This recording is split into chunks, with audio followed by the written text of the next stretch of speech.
এদের মাথায় এরকম টাক পড়ে গেছে, চুল উঠে গেছে, তাদের জন্য এই ভিডিওটা কাজে লাগবে।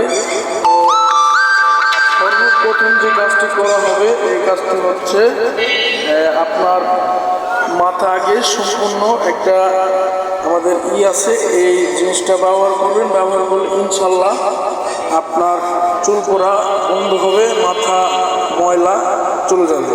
তাহলে আপনারা আমাদের উপকরণটি দেখতে থাকুন। আসসালামু আলাইকুম, সজীব হেয়ার কাটিং এর পক্ষ থেকে আজকে আপনাদের সামনে একটি নতুন একটা ভিডিও নিয়ে হাজির হইতেছি। তো শুরু করা যাক ভিডিও। প্রথমে এরকম একটা লেবু নেবেন, লেবু নিয়ে এই লেবুটাকে কাটবেন আপনার।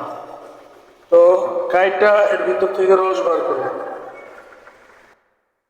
তো কাটার পর এইভাবে এতটুকু